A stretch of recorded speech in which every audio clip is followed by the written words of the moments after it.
The rain drummed against the windshield of my Toyota Camry as I sat in the hotel parking lot, watching the glass doors of the Marriott downtown. My phone buzzed. A text from Sarah Chen, the private investigator I'd hired 3 weeks ago. Subject exiting with male companion. Getting photos now. I didn't need to look up to know what I'd see. Lauren emerged first, her auburn hair catching the lobby lights as she adjusted her coat, the black one I'd bought her for Christmas. Behind her, David Martinez straightened his tie, that same nervous gesture he'd made during our company barbecue last summer when he'd complimented Lauren's dress a little too enthusiastically. This wasn't the moment of discovery. That had come 6 weeks ago when I'd found the credit card statement buried in Lauren's purse, charges for lingerie I'd never seen, and restaurants we'd never visited together. This wasn't even the moment of confirmation.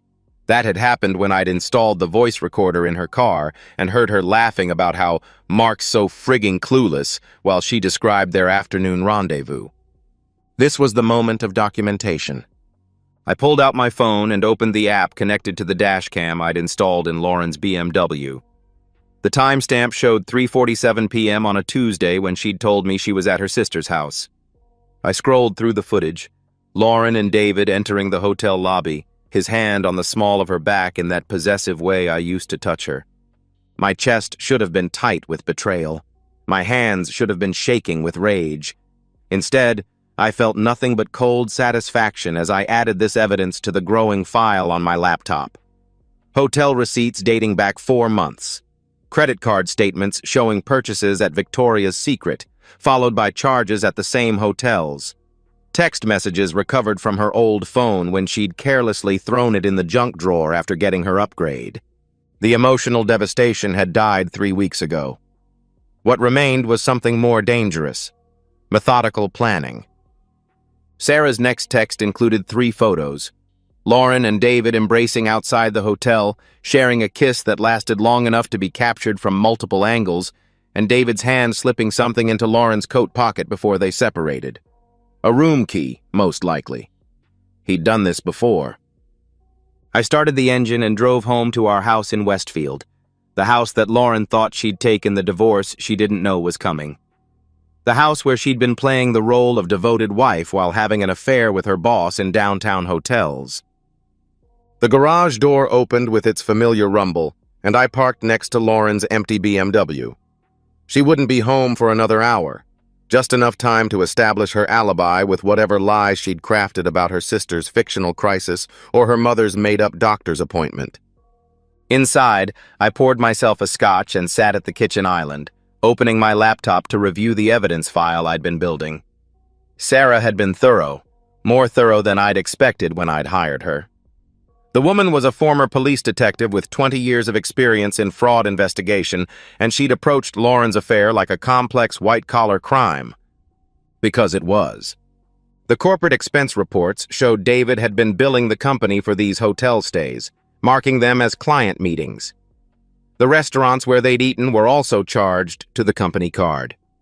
Lauren had been receiving gifts purchased with company funds, jewelry, expensive dinners, even a weekend getaway to Cape Cod that David had listed as a business conference. My phone buzzed with another message from Sarah. Financial records show subject has been moving money from joint accounts to personal account over past 3 months. $47,000 total. I pulled up our bank statements on my laptop. There they were. Transfers Lauren had made to her personal checking account. Small amounts at first, then increasingly larger sums. Money she'd been squirreling away for what she probably thought would be her new life with David. The front door opened at exactly 5:23 p.m. Lauren's heels clicked against the hardwood floor as she entered the kitchen, humming something I didn't recognize. She kissed my cheek, the same kiss she'd given David in the hotel parking lot, and began pulling vegetables from the refrigerator. "How was your day?" I asked, watching her performance of domesticity. "Oh, you know how it is with Mom," she said, not looking at me as she began chopping carrots. "She's been so anxious about the test results. I spent most of the afternoon just sitting with her, trying to keep her calm." Her mother had died 2 years ago. "That's good of you," I said, taking another sip of scotch. I'm sure she appreciates having you there. Lauren glanced at me, something flickering in her eyes. Of course she does. That's what family does, right? We take care of each other. I watched her move around the kitchen. This woman I'd married 7 years ago. This woman who'd stood in front of our friends and family and promised to love and honor me. The woman who'd been withdrawing our money, having an affair with her boss, and lying to my face for months. For the first time in weeks, I didn't feel pain watching her. I felt power. I've been thinking, I said, closing the laptop. Maybe we should take a vacation. Just the two of us. Get away from all the stress. Lauren's knife paused mid-chop. A vacation? Now? Mark, you know I can't leave Mom when she's going through this. Right, I said. Of course not. Family first. She resumed chopping, but I could see the tension in her shoulders. She was wondering if I suspected something, if this was a test. It was, but not the kind she thought. I was testing my own capacity for patience. For 3 more days, I would watch her lie, watch her pretend, watch her believe she was in control of this situation. For 3 more days, I would let her think she was the predator and I was the prey. After that, Lauren would learn what it meant to be prey. The breaking point came on a Thursday evening while Lauren was making her famous chicken piccata, the same dish she'd made for our first anniversary. I sat at the kitchen table, watching her perform this ritual of fake domesticity, and decided to test the boundaries of her deception. I drove downtown today, I said casually, cutting into the chicken. Had to pick up some documents from the law office. Traffic was terrible near the Marriott. Lauren's fork paused halfway to her mouth. Oh? I didn't know you had business downtown. Patricia Williams' office is just a few blocks from there. You know, the divorce attorney who handled the Johnson case for the firm, I continued, watching her carefully. Interesting woman. Very thorough. The color drained from Lauren's face, but she recovered quickly. Why would you need to see a divorce attorney? Research for a client, I lied smoothly. But while I was there, I could have sworn I saw your car in the Marriott parking lot. Silver BMW, right? Same license plate? Lauren set down her fork. You're mistaken. I told you I was at Mom's house all afternoon. Right, I said. But your mom died 2 years ago, Lauren.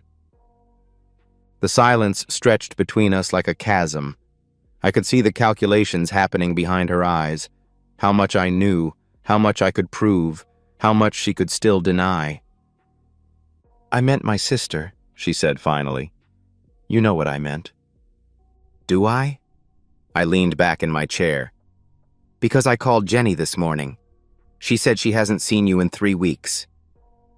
Lauren's mask didn't slip. It shattered. The concerned wife, the devoted family member, the woman who'd been humming while cooking dinner disappeared, replaced by someone cold and calculating. You're checking up on me now? Her voice was arctic. Calling my family? Tracking my car?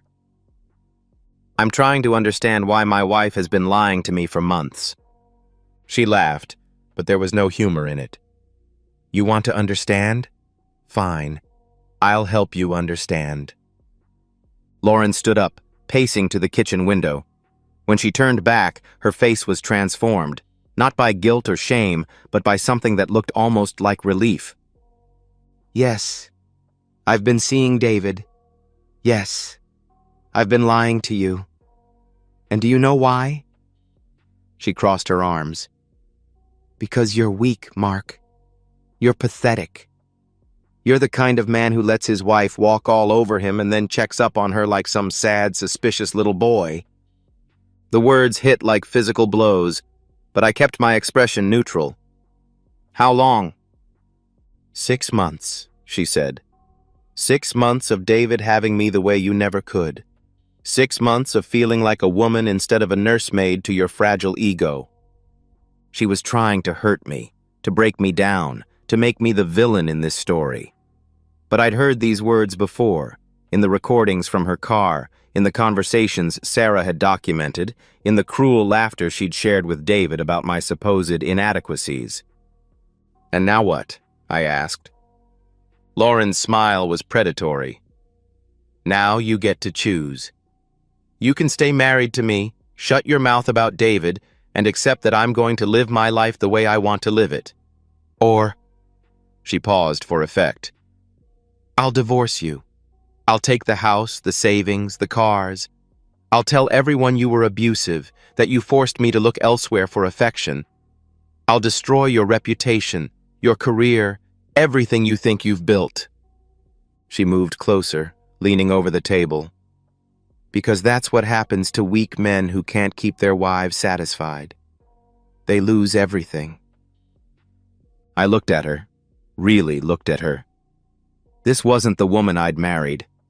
This was someone who'd been hiding behind a mask for years, someone who'd been calculating and manipulating and waiting for the right moment to reveal her true nature. I stood up, walking to the kitchen sink. "You think I love you too much to fight back." "I think you're too pathetic to fight back," she replied. I turned around, and for the first time in this conversation, I smiled.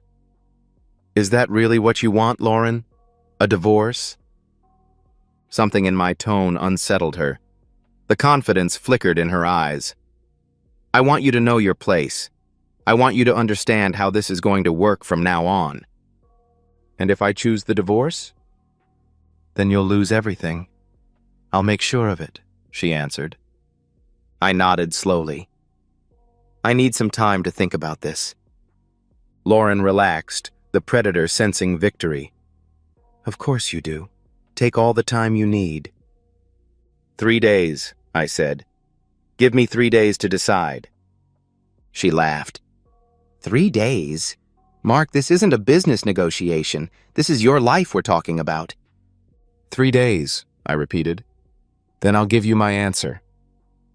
Lauren shrugged. "Fine. 3 days. But don't think you're going to find some magic solution. You're going to realize that you need me more than I need you, and then you're going to accept the new rules." She kissed my forehead, a gesture of condescension rather than affection. "I'm going to take a bath. Clean up the dishes, would you?" I watched her walk away. This woman who thought she'd just delivered a killing blow. She'd miscalculated badly. I didn't need 3 days to think about my decision. I'd made it weeks ago when I'd first hired Sarah Chen. I needed 3 days to execute. The next 72 hours unfolded like a chess game where only one player could see the board.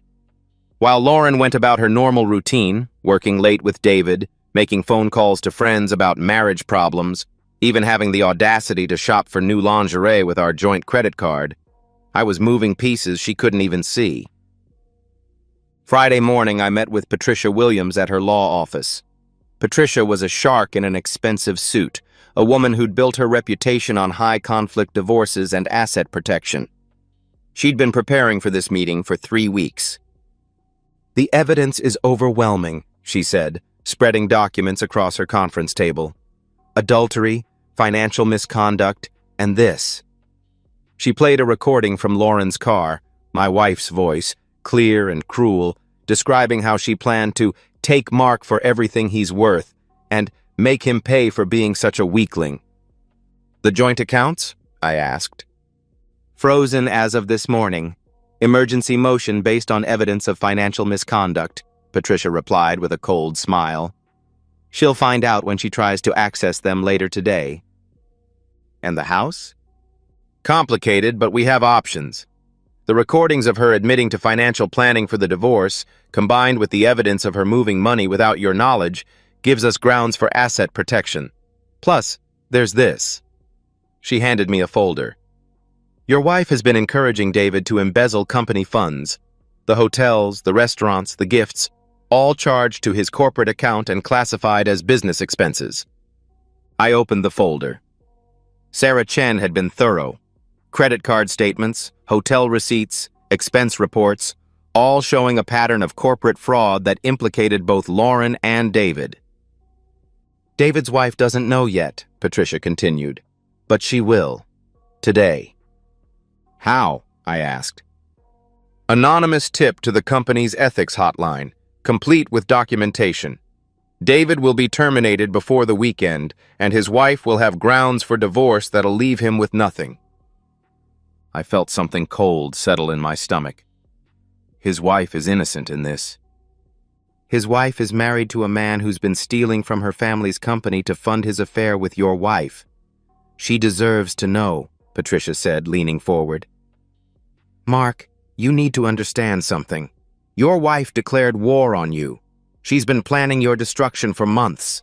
I'm simply giving you the tools to fight back. The meeting continued for 2 hours. Patricia outlined the legal strategy, the financial protections, the evidence packets that would be submitted to the court. By the time I left her office, Lauren's fate was sealed, even if she didn't know it yet. Saturday, I focused on the social battlefield. Lauren had always been the extrovert in our marriage, the one who maintained friendships and family relationships. She thought that gave her power, that people would naturally take her side in a divorce. She was wrong. I called her sister Jenny first. I'm worried about Lauren, I said. She's been so distant lately, working late, spending money we don't have. I think she might be having some kind of breakdown. Jenny, who'd always been protective of Lauren, was immediately concerned. What kind of breakdown?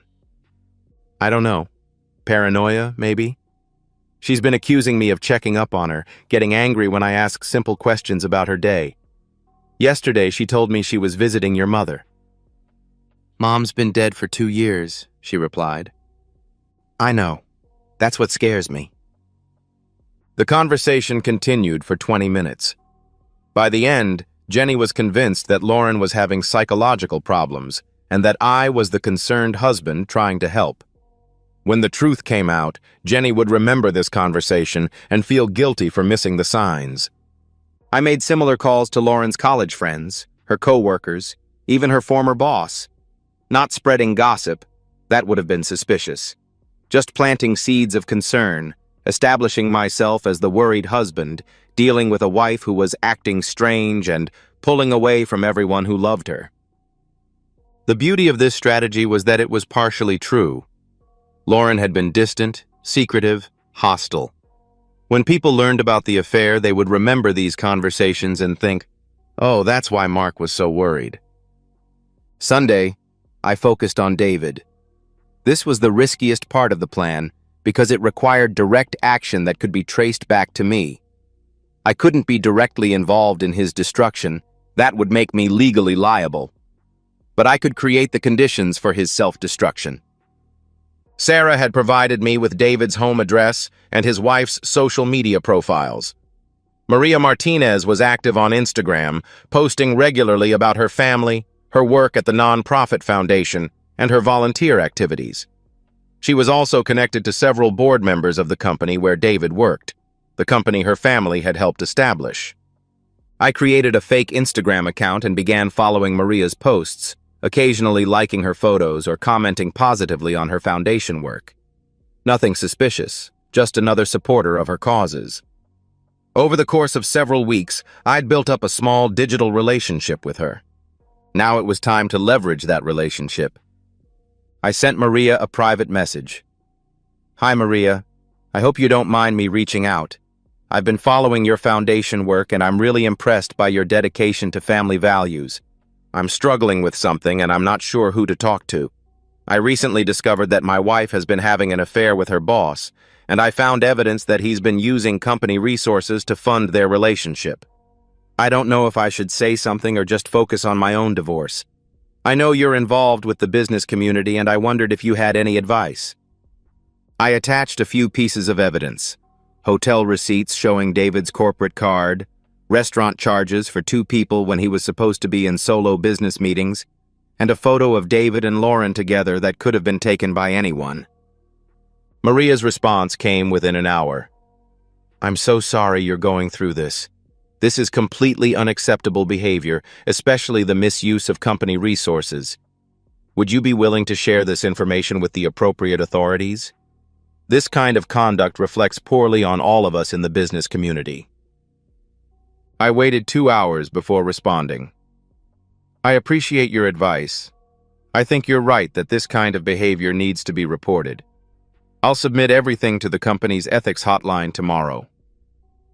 But I wouldn't need to. Maria would handle that herself. She'd recognized her own husband in the evidence, and she'd connected the dots about the company being her family's business. By Monday morning, David would be facing termination, divorce, and potential criminal charges for embezzlement. The plan was elegant in its simplicity. I wasn't destroying David. He'd destroyed himself through his choices. I was simply ensuring that the right people had the right information at the right time. Monday morning, I woke up early and made coffee. Lauren was still asleep, exhausted from her weekend activities. I didn't know what she'd been doing, and I didn't care. In 18 hours, she'd discover that her carefully constructed life was collapsing around her. I sat at the kitchen table, reviewing the evidence file one more time. Photographs, recordings, financial documents, witness statements, everything Patricia would need to demolish Lauren in court. Everything that would prove she'd been planning my destruction while pretending to love me. The emotional weight of what I was about to do settled on my shoulders. This wasn't just about revenge, it was about justice. Lauren had tried to destroy an innocent man who'd loved her, and she'd done it with calculation and cruelty.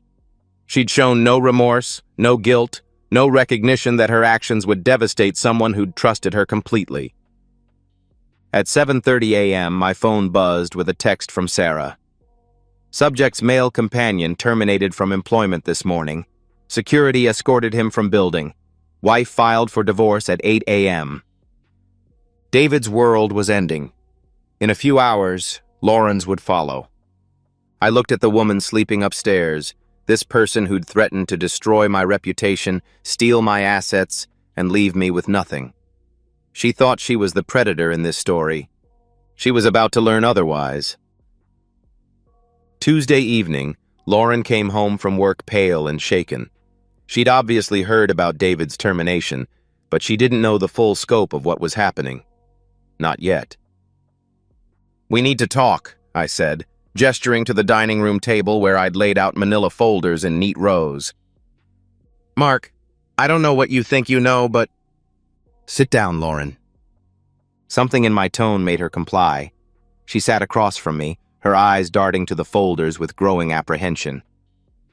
"3 days ago, you gave me an ultimatum," I said. "You told me I could either accept your affair and the new rules of our marriage, or you'd divorce me and take everything. You assumed I was weak. You assumed I was trapped. You assumed I had no choice but to submit to your demands." I opened the first folder and pushed it across the table. Hotel receipts, 17 different dates over the past 6 months. Each one corresponds to a day you told me you were somewhere else. Lauren's face went white as she flipped through the receipts. "How did you—" The second folder contains financial records. $47,000 transferred from our joint accounts to your personal checking account without my knowledge or consent. I opened the second folder. That's called financial misconduct in divorce proceedings. Lauren's hands shook as she examined the bank statements. "This is illegal. You can't spy on me like this." The third folder contains photographs. I didn't need to open it. You and David. Multiple locations, multiple dates. The quality is quite good. My private investigator is very professional. "Private investigator?" Lauren's voice cracked. "Sarah Chen. 20 years with the police department, specializing in fraud investigation. She's been documenting your affair for a month." I leaned forward. "Did you know David was charging your hotel stays to his corporate account? That he was embezzling from his wife's family business to fund your relationship?" Lauren stared at me as if I'd become a stranger. "What are you talking about?" "David was fired yesterday morning. His wife filed for divorce before noon. The company is considering criminal charges for embezzlement." I opened the fourth folder. This contains copies of all the evidence I provided to the company's ethics board and to Maria Martinez personally. You destroyed his marriage? I didn't destroy anything. I simply made sure the right people had accurate information about how their money was being spent. Lauren stood up abruptly, pacing to the window. You have no idea what you've done. David has children. He has a family. He had a family. He chose to risk it for 6 months of affair with my wife. I remained seated, calm. Just like you chose to risk our marriage for the same thing. She whirled around, and I saw a flash of the woman who'd delivered the ultimatum 3 days ago. You're not going to destroy me like you destroyed him. I'm not destroying you, Lauren. I'm simply revealing who you really are. The courts will see this as obsessive behavior, hiring private investigators, spying on your wife. The courts will see evidence of adultery, financial misconduct, and attempted marital fraud. I opened the final folder. This contains recordings from your car. Your voice describing how you plan to take me for everything I'm worth and make me pay for being such a frigging weakling. Lauren's remaining composure cracked. Those recordings are illegal. The car is registered in my name. I have every right to install security equipment in my own vehicle. I stood up. The divorce papers were filed this morning. You've already been served at your office. I believe security escorted the process server to your desk. You son of a bitch. The joint accounts are frozen. The house is under court protection pending asset division. Your credit cards have been canceled. I walked to the kitchen counter and picked up an envelope. These are the keys to your BMW. Since it's registered in my name and you're no longer an authorized driver, I'll need them back. Lauren's face cycled through disbelief, rage, and finally, desperation. Mark, please, we can work this out. I made mistakes, but we can fix this. Fix this? I laughed, but there was no humor in it. You mean the affair you're continuing? The money you've been stealing? The psychological abuse you've been inflicting? Which part would you like to fix first? I'll end it with David. David's life is over. His wife took the kids yesterday. He's facing criminal charges. There's nothing left to end. Lauren tried a different approach. I was confused. I was having a midlife crisis. I wasn't thinking clearly. You were thinking clearly enough to move nearly $50,000 out of our joint accounts. You were thinking clearly enough to plan my financial destruction. You were thinking clearly enough to threaten to destroy my reputation if I didn't submit to your demands. I walked to the front door and opened it. You have 1 hour to pack whatever you can carry. After that, you're trespassing. You can't throw me out of my own house! This isn't your house anymore. It's under court protection, and I have a restraining order based on your threats of violence and financial abuse. Lauren's desperation turned to rage. She grabbed a vase from the side table and hurled it at me. I stepped aside and let it shatter against the wall. Thank you, I said. The security cameras captured that. It'll be useful in court. She lunged at me, fingernails aimed at my face. I caught her wrists easily. I'd been expecting this too. The security system was recording everything. Let me go, she screamed. I already have. I released her wrists and stepped back. You're free, Lauren. Free to live with the consequences of your choices. For the first time, she seemed to understand the full scope of what was happening. Where am I supposed to go? That's not my problem anymore, I replied. I don't have any money. You have $47,000 in your personal account. That should last a while if you're careful. That money was for our future, she replied. No, I said quietly. That money was for your future. The future where you divorced me and took everything I'd worked for. The future where you destroyed my reputation and left me with nothing. I looked at her, really looked at her. The future where you thought you'd won. Lauren collapsed onto the couch, the fight going out of her. I don't understand how this happened. 3 days ago, I had everything under control. 3 days ago, you thought you were the predator. You thought I was weak, trapped, and stupid. You thought you could manipulate me into accepting your affair and your abuse. I sat down across from her. You were wrong about everything. I never meant for it to go this far, she answered. Yes, you did. You planned every step of my destruction. You just didn't plan for me to fight back. Lauren looked around the house we'd shared for 7 years, the life we'd built together, the future she'd thought she could control. What happens now? Now you pack your things and leave. Tomorrow, your lawyer will receive the evidence file. Next week, we'll begin divorce proceedings. In 6 months, you'll be officially free to build whatever life you can with whatever reputation you have left. And you? She asked. I stood up. I'll be free too. Free from a marriage based on lies. Free from a woman who saw me as a victim to be exploited. Free from someone who mistake my kindness for weakness. Lauren looked at me with something approaching respect for the first time in months. I underestimated you. Yes, I said. You did. She went upstairs to pack, and I sat in the living room, listening to the sounds of her dismantling her life.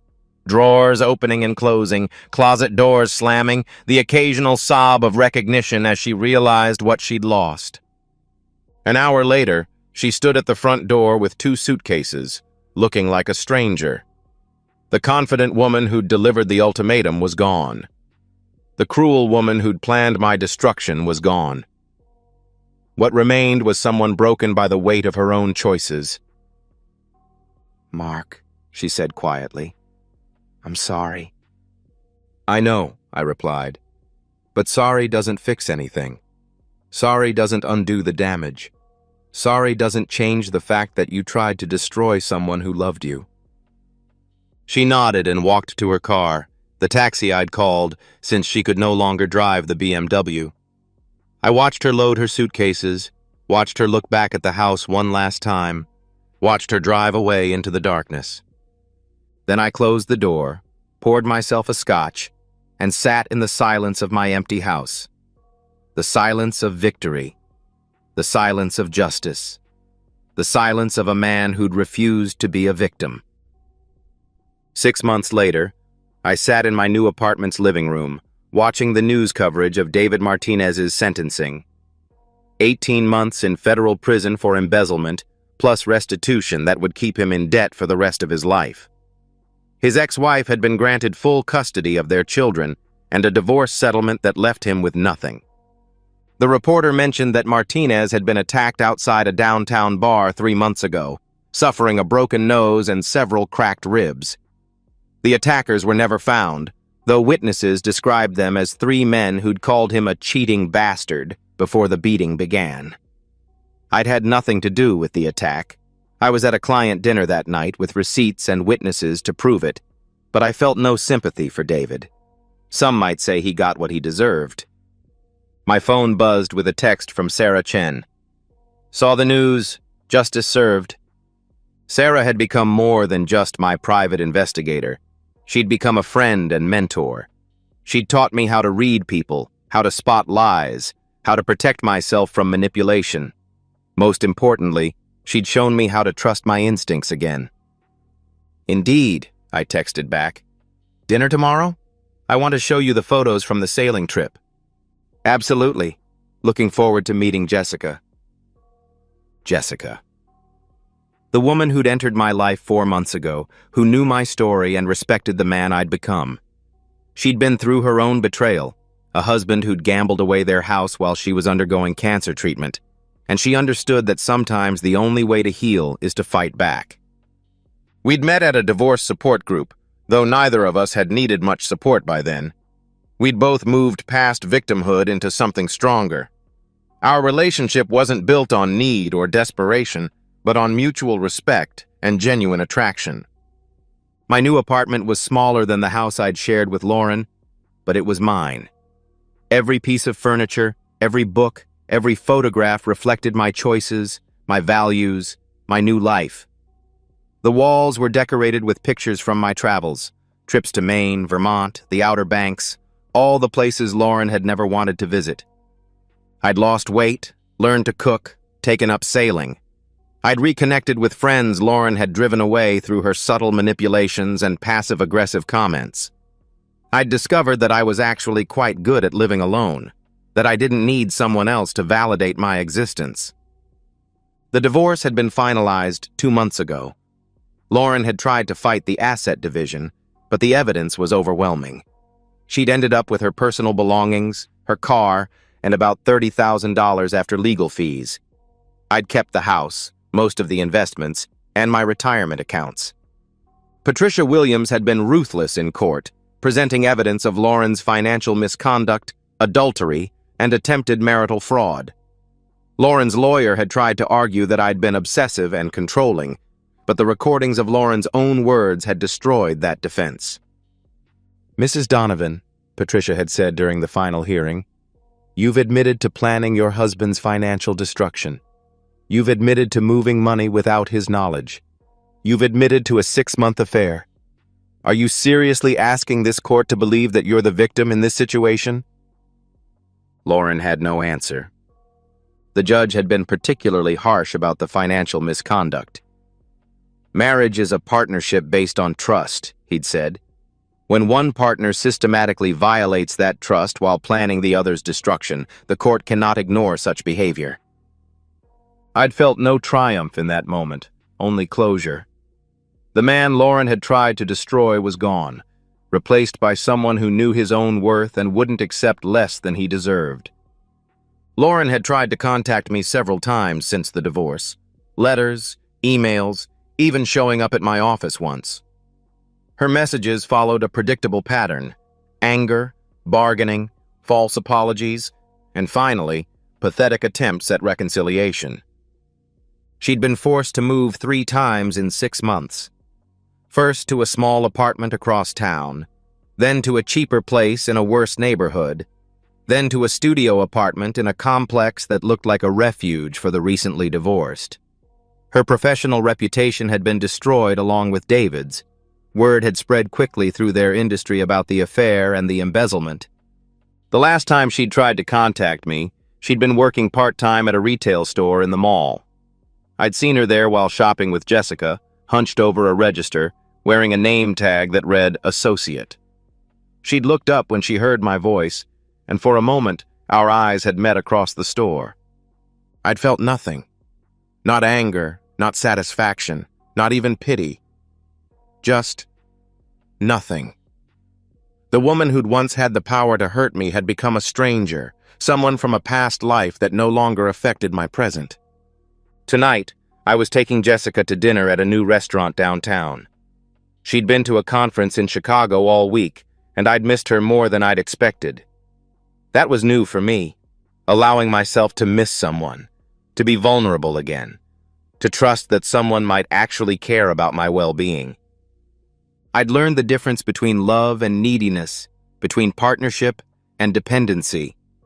My marriage to Lauren had been based on fear of being alone, fear of not being enough, fear of losing someone who'd never really been mine to begin with. What I had with Jessica was different. It was based on choice, on mutual respect, on the recognition that we were both complete people who chose to share our lives rather than people who needed each other to feel whole. My phone rang. Jessica's name appeared on the screen. "Hey," I said, answering on the first ring. "Hey yourself, I just landed. Are you ready for the best seafood in the city?" "I'm ready for whatever you want to do." "That's dangerous talk," she laughed. "I might take you up on that." "I hope you do." After we hung up, I looked around my apartment, at the life I'd built from the wreckage of my marriage. Lauren had tried to destroy me, but instead she'd given me something valuable, the knowledge that I was stronger than I'd ever imagined. I was no longer the man who'd sat in his car outside the Marriott, documenting his wife's betrayal. I was no longer the man who'd been threatened and manipulated into submission. I was someone new, someone who'd learned that the greatest victory isn't making your enemy suffer. It's becoming someone they can never touch again. 1 year after the divorce, I found a letter in my mailbox. No return address, but I recognized Lauren's handwriting immediately. I almost threw it away unopened, but curiosity got the better of me. "Mark, I know you probably don't want to hear from me, but I need to try one more time. I've been forced to move again, this time to Portland, Oregon. My parents won't speak to me anymore. Jenny won't take my calls. I can't find work in our industry because everyone knows about David and the embezzlement. I know I hurt you. I know I made terrible choices, but I've learned from them. I've been going to therapy, trying to understand why I did what I did. The therapist says I was acting out of fear, that I was trying to control you because I was afraid of losing you. I know that doesn't excuse anything, but I want you to understand that I never meant for things to go so far. I'm not asking you to take me back. I know that's impossible. But maybe we could talk. Maybe you could help me understand how to move forward? I'm working at a coffee shop now, barely making rent. David's wife made sure I can't get hired anywhere decent. I feel like I'm being punished forever for mistakes I made when I wasn't thinking clearly. I see couples sometimes, happy couples, and I remember what we used to have, before everything went wrong, before I ruined it. I miss that. I miss you. Not the man you became during the divorce. That man terrified me. But the man you were before. The kind man. The forgiving man. Maybe if we could just talk, we could find some way to heal from this. Some way to move forward that doesn't leave me with nothing. I'm sorry, Mark. I'm so sorry for everything. Lauren. I read the letter twice, then carried it to the fireplace in my living room. Jessica was upstairs getting ready for dinner. We'd been living together for 3 months now, and tonight I was planning to propose. The ring was hidden in my sock drawer, a simple diamond solitaire that matched her practical nature and genuine beauty. I struck a match and held it to the corner of Lauren's letter. The paper caught fire immediately, the ink dissolving into ash as the flames consumed her words. As I watched it burn, I thought about the woman who'd written it. She still didn't understand. Even now, a year later, she thought this was about forgiveness, about healing, about moving forward together. She thought she could appeal to the kind man she remembered, the man who'd loved her unconditionally. That man was dead. She'd killed him the day she'd delivered her ultimatum, the day she'd revealed her true nature, the day she'd shown me that 7 years of marriage had been built on manipulation and lies. The woman upstairs putting on her earrings knew the real me, the man who'd emerged from the ashes of his destroyed marriage. She loved that man, not some memory of who I used to be. She respected my strength, not my willingness to be victimized. Lauren's letter mentioned David's wife making sure she couldn't find work. That was Maria Martinez, a woman who'd discovered that her husband had been stealing from her family's company to fund his affair. Maria had used her connections in the business community to ensure that both Lauren and David faced professional consequences for their actions. She'd protected other families from the kind of betrayal she'd experienced. Some might call that vindictive. I called it justice. The last of Lauren's letter crumbled into ash. I stirred the remains with the poker, making sure nothing legible remained. Then I swept the ashes into the trash and washed my hands. "Almost ready?" Jessica called from upstairs. "Almost," I called back, checking my reflection in the mirror. The man looking back at me was someone I recognized, someone I respected, someone who'd learned that the greatest victory isn't making your enemies suffer, but becoming someone they can never touch again. I thought about Lauren in her coffee shop in Portland, still believing that she was the victim of circumstances beyond her control. Still thinking that someone else was responsible for her situation. Still waiting for rescue from the consequences of her choices. She would wait forever. Tonight, I would propose to a woman who'd never mistake my kindness for weakness, who'd never see my love as a tool for manipulation. Tonight, I would continue building a life based on truth, respect, and genuine partnership. The man Lauren had tried to destroy was gone. What remained was someone stronger, wiser, and completely beyond her reach. Someone who'd learned that the best revenge isn't destruction, it's success. Someone who'd learned that sometimes, when everything burns down, what rises from the ashes is better than what came before. I checked the ring box one more time, then headed upstairs to the woman who loved the man I'd become, not the man I used to be. Behind me, the last traces of Lauren's letter disappeared into ash and memory. I never looked back. And so, we've reached the end of today's story. Was it what you expected, or did it take a twist you didn't see coming? I'm curious to hear your thoughts. Share them in the comments below, and let's get a conversation going. If this story kept you hooked, make sure to hit that like button. And if you're new here or just haven't subscribed yet, now's the perfect time to join our community. I bring you fresh, captivating stories every day, so click that subscribe button and turn on notifications so you never miss out. Thanks for watching, and I'll see you in the next one.